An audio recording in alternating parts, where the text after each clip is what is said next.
నిన్న రోజా సెలవుమణి గారు TV9కి exclusive interview ఇవ్వడం జరిగిందండి. యాంకర్గా ఆయన ఎవరు రజనీకాంత్ గారు అనుకుంటానండి. ఆయన వేస్తున్న ప్రశ్నలకి ఈవిడ బడబడా టక్టక్గా సమాధానాలు చెప్తుంది. చాలా ఇంటెలిజెంట్గా సమాధానాలు చెప్తుంది. అబద్ధాన్ని అవలీలగా ఎవరన్నా చెప్పగలిగిన వ్యక్తి, ఎదుటి మనిషి మీదకి నిందన్ని తోసేయగలిగిన వ్యక్తి, ఆ స్పెషల్ టాలెంట్ ఉన్న వ్యక్తి ఎవరైనా ఉన్నారు అంటే అది రోజా సెలవుమణి గారు అని ఖచ్చితంగా చెప్పచ్చండి. ఎందుకు చెప్తున్నానంటారా, ప్రీవియస్ ఇంటర్వ్యూలో ఆంధ్ర రాష్ట్రంలో రోడ్లు మేము అన్ని 100 కిలోమీటర్లు వేసాం, ఇన్ని 100 కిలోమీటర్లు వేసాం అని చెప్పి ఆ రోజు పచ్చి అబద్ధం చెప్పిన రోజా సెలవుమణి గారిని ఆయన రజనీ గారు అడిగారు, ఇప్పుడు రోడ్లు చాలా బాగున్నాయి కదా, మీ బెంచ్ కార్ సేఫ్ అయినా అని అడిగితే ఇంకా రోడ్లు వేయలేదని, ఇంకా బెంచ్ కార్ని హైదరాబాద్లోనే ఉంచానని చెప్పి ఒక బెటకారం వేశారు. ఆవిడ అంటే చాలా సిరి సంపదలు అంటే అన్ని రకాలుగా 4 చేతులు సంపాదించిన ఆవిడ కాబట్టి, ఎందుకంటే మినిస్టర్ చేశారు, ఎమ్మెల్యే చేశారు, ఆవిడ సినీ యాక్టర్గా చేశారు, జబర్దస్త్ షోలు చేసుకుంటారు, అదేమంటే జీవనోపాధి అంటున్నారు. సో ఆవిడ 2 చేతుల్లో సంపాదించిన ఆవిడ కాబట్టి ఆంధ్ర రాష్ట్రంలో ఉండాల్సిన అవసరం లేదండి, కుదిరితే చెన్నై లేకపోతే తెలంగాణ లేదు అంటే దుబాయ్, అట్లా పరు విధాలుగా ఆవిడ ఎంజాయ్ చేయగలిగిన లైఫ్ ఆవిడ చేతి ముందు ఉంది కాబట్టి ఆంధ్ర రాష్ట్రంలో అభివృద్ధి ఏ రకంగా జరిగిందనేది ఆవిడ దృష్టికి వెళ్ళకపోయి ఉండొచ్చు. ఎందుకంటే ఆంధ్ర రాష్ట్రంలో 2019 నుంచి 2024 వరకు రోడ్లు అనేవి ప్రాపర్గా లేకపోవడం వల్ల ఎంతమంది ప్రాణాలు పోగొట్టుకున్నారనేది మన కళ్ళారా చూసాం. బొచ్చెడు సిమెంట్ వేసింది లేదు, బొచ్చెడు మట్టి వేసింది లేదు, గరిటెడ్ సిమెంట్ వేసింది లేదు అనేది మనందరికీ సుస్పష్టంగా తెలుసు. ఆవిడకి తెలియాల్సిన అవసరం ఏముంది చెప్పండి. ఆవిడంటే 2 చేతుల్లో సంపాదించే షావుకారు కాబట్టి కుదిరితే లేదంటే తిరుమల దేవదేవుని సన్నిధిలో ఉంటారు, ఆవిడ ప్రత్యక్షం అవుతారు. ఆవిడ కార్ని హైదరాబాద్లోనే పెట్టుకున్నారని చెప్పారు. సో ఆవిడకి ఇక్కడ జరుగుతున్న రోడ్ల డెవలప్మెంట్ చేయలేదనేది అయితే మాత్రం ఇట్స్ వెరీ క్లియర్. ఇకపోతే నారా చంద్రబాబు నాయుడుకి ఆయనకి బాగా తెలుసు చీటీ చినిగిపోద్దని చెప్పి ఈవిడ పేరునంట రెడ్ బుక్లో ఉన్నా కూడా ఈవిడని ఏమీ చేయట్లేదని చెప్పి ఈవిడ మాటలు పేలుతున్నారు. అమ్మా రోజా సెలవుమణి గారు, మీరు తప్పు చేశారో తప్పు చేయలేరో మీ ఆత్మసాక్షికి తెలుసు, మీ దొంగల ముఠా బ్యాచ్కి తెలుసు అనేది అందరికీ తెలుసు. మీ జగన్మోహన్ రెడ్డికి, మీ పేటీఎం బ్యాచ్కి మొత్తానికి తెలుసు. మీరు ఒక ప్రోటోకాల్లో వెళ్తే, మీరు ఇందాక ఏదో చెప్పారమ్మా, ఆ ఇంటర్వ్యూలో ఏదో చెప్పారు, మా తోడుండే ఎమ్మెల్సీలని వాళ్ళని కూడా అడిగి అన్నా అంటే వాళ్ళు కూడా వచ్చంట తీసుకెళ్లారంట. ఒకే లెటర్ మీద 50 మంది పేర్లు రాసి నువ్వు తీసుకెళ్లిన మాట వాస్తవం కదా. 6 పర్మిషన్ ఉన్న బ్రేక్ దర్శనానికి 6 మాత్రమే తమరు ఉన్నా కూడా 6 నుంచి 9 మంది వరకు తీసుకువెళ్ళచ్చు. ఆ 9 మంది లిస్ట్ కాకుండా ఒక లెటర్ మీద ఒక 50 మంది పేర్లు రాసిన మాట నిజం కాదా? మీ రికమెండేషన్ లెటర్, మీరంత స్వచ్ఛందంగా అంత ప్యూర్గా ఉండే మనిషి అయితే మీరు అలా ఆ తప్పు ఎలా చేయగలిగారనేది నా ప్రశ్న. మీరంటే ఎమ్మెల్సీ గారులంట అన్నా నేను వెళ్తున్నానంటే మీతో పాటు ఎవరో ఒక ఎమ్మెల్సీ గారు అంటే వాళ్ళకి అవసరం లేకపోయినా కూడా వాళ్ళ ప్రోటోకాల్ వస్తానంట తీసుకెళ్లారంట. ఇక్కడ అలా తీసుకెళ్ళినా కూడా 12 మంది అవుతారు, కానీ 50 మంది అవరు కదమ్మా. అలా ఎలా తీసుకెళ్లారు? అది అలా స్కామ్ చేయగలిగారు? స్కామ్ చేయలేదని మీరంటే సరిపోదు. ఆడుదాం ఆంధ్రాలో మీరు చేసిన స్కామ్కి మొత్తం బయటకు తీస్తారు. తీసిన రోజున ఆ రోజు ఆడవాళ్ళని చూడరు, ఏమీ చూడరు. కాకపోతే ఇక్కడ ఏంటంటే మా నారా చంద్రబాబు నాయుడు గారికి కానీ మా లోకేష్ గారికి కానీ ఆంధ్ర రాష్ట్ర అభివృద్ధి, మీరు అన్నారు చూడండి చీటీ చినిగిపోద్ది అని. ఎవరు చీటీ చించుతారో తెలుసా మీరు? ఆంధ్ర రాష్ట్ర అభివృద్ధి చీటీ చించుతారన్న ఒక భయంతో ఏంటి పెట్టుబడిదారులని బెదిరించి భయపెట్టి ఇప్పటికే పెట్టుబడిదారులు రాకుండా మీరు చేస్తున్న అరాచకం నుంచి రాష్ట్రాన్ని కాపాడటం కోసం మిమ్మల్ని భరిస్తున్నారు. మీరు చేసిన తప్పులకి చూడనట్టు ఉన్నారు.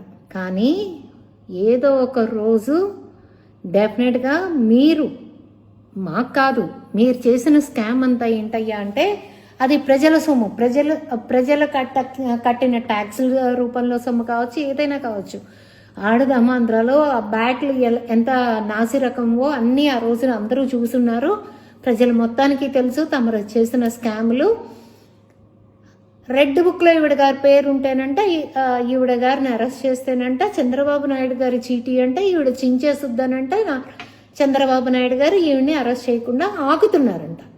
కొంచెమన్నా సిగ్గు శరం ఉంటే, మనిషి పుట్టక పుట్టి ఉంటే కొంచెం మనిషిగా మాట్లాడటం అలవాటు చేసుకోండి. రోజా సెల్వం గారు, మీరు చేసిన ప్రతి తప్పు అకౌంటబిలిటీ అనేది ఉంటుంది డెఫినెట్గా. మీరు ఎన్ని పచ్చి అబద్ధాలు చెప్పినా, ఎంత కప్పిపుచ్చాలని చూసినా అది కప్పిపుచ్చడం ఎవరి వల్ల కాదు. మీ నియోజకవర్గంలో మీరంటే ఎంత ద్వేషం ఉందో, ఆ రోజున మీకు అసలు సీట్ ఇవ్వనంటే మీరు పడిన పాటలేంటో అందరికీ తెలుసు. ఏంటో 45,000 వచ్చినాయి అంటే వ్యతిరేకత ఉందని ఎందుకు యాక్సెప్ట్ చేయలేకపోతున్నారు? మీ నుంచి వ్యతిరేకత ఉంది, మీరు పెట్టిన హింస, మీరు చేసిన దమనకాండ, వీటన్నిటికీ వ్యతిరేకత ఉంది. అందుకే అంత మెజారిటీ వచ్చింది. అఫ్కోర్స్ ఇంతకుముందు వచ్చి ఉండకపోవచ్చు, కానీ ఇప్పుడు ఎందుకు వచ్చిందంటే మీరు ఆ రకంగా రాష్ట్ర ప్రజల్ని అంత హింస పెట్టారు అనేది మీరు ఎందుకు యాక్సెప్ట్ చేయలేకపోతున్నారు? మాట్లాడితే ఈవీఎం అధికారంలో మీరున్నారా మేమున్నామా ఈవీఎంని ఇచ్చేయడానికి? ఎవరిని మోసం చేయాలనుకుంటున్నారు మీరు?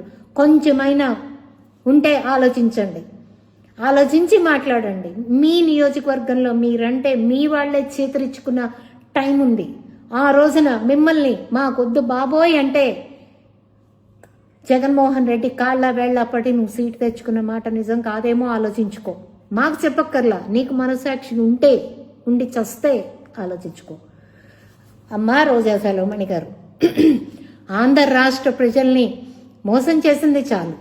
మీరు ఆంధ్ర రాష్ట్ర రాజధాని అమరావతిగానే ఉంచబోతున్నాము అని చెప్పిన పెద్ద అబద్ధాల కోరుగా నువ్వు కాదా? ఇంకా అసలు నిన్ను ఎవరు నమ్ముతారు? నువ్వు చెప్పే మాటని ఎవరు నమ్ముతారు? నువ్వు నిజాయితీగా మాట్లాడుతున్నానని చెప్పి టీవీల ముందుకు వచ్చి మాట్లాడితే ఎవరు నమ్మే పరిస్థితి లేదు తల్లి. కొంచెం గుర్తుపెట్టుకో. మీరు మాట్లాడింది, మీరు చేసిన హింసని బాబు గారు యాక్షన్ తీసుకోకపోయినా పైన దేవదేవుడు ఖచ్చితంగా మీకు బుద్ధి చెప్తారు.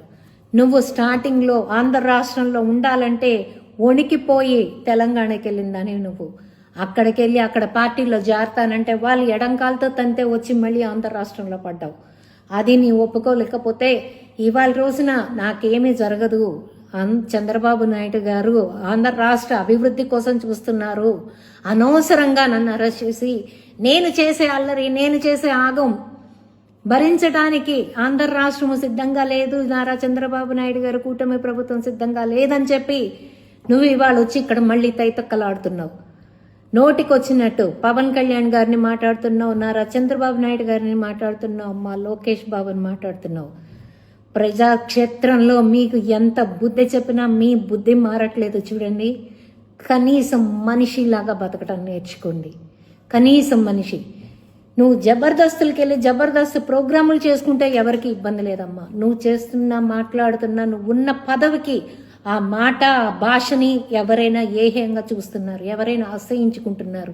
అది తప్పు అని చెప్తున్నారు తప్ప ప్రజాక్షేత్రంలో ఉండి, ప్రజలు ఇచ్చిన పదవుల్లో ఉండి నువ్వు మాట్లాడే విధానాన్ని, నువ్వు వాడుతున్న పదజాలాన్ని మార్చుకోమని చెప్పారు తప్ప నిన్ను నీ జీవన వృత్తిని మానుకోమని ఎవరు చెప్పలేదు. నువ్వు దాన్ని తిప్పి అందరి మీద రుద్దే ప్రయత్నం అయితే చేయటం మానుకుని కనీసం వైఎస్ జగన్మోహన్ రెడ్డి అనేవాడు ఎలాంటి వాడో నీకు తెలుసు.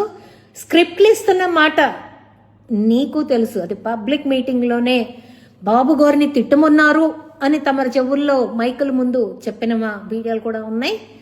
ఏంటి నువ్వు తిట్టింది, నీకు స్క్రిప్ట్లు అందితేనే తిట్టింది అనేది అందరికీ సుస్పష్టంగా తెలుసు. ఎందుకంటే నిన్న నువ్వు అతను ఆడేదమన్న నాటకం లడ్డూ విషయంలో ఒక వీడియోని రిలీజ్ చేసి ప్రజలందరినీ తప్పుతో పట్టించి మళ్ళీ ఇంకొక వీడియో తీసి దొరికిపోయిన దానివి నువ్వు.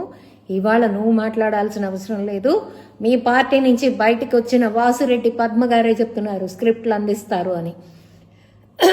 మీకు ఎంత తిడితే నారా చంద్రబాబు నాయుడు గారిని, లోకేష్ గారిని, పవన్ గారిని ఎంత తిడితే మీకు అంత పెద్ద పదవులు ఇవ్వడానికి జగన్మోహన్ రెడ్డి సిద్ధంగా ఉంటాడు. సైకో మనస్తత్వం ఉన్న వ్యక్తి అని చెప్పి పబ్లిక్గా వాసిరెడ్డి పద్మ గారే చెప్తున్నారు. సో ఏంటంటే ఇక ప్రజల్ని నమ్మించడం, అబద్ధాలు చెప్పడం మానేసి ప్రజాక్షేత్రంలో ఎలా నిలదొక్కుకోవాలో, కనీసం 11 రేపొద్దున అవి కూడా ఎలా నిలబడాలో ప్లాన్ చేసుకుని ఆలోచించుకుంటారని ఆశిస్తూ సెలవు తీసుకుంటున్నాను. Thank you.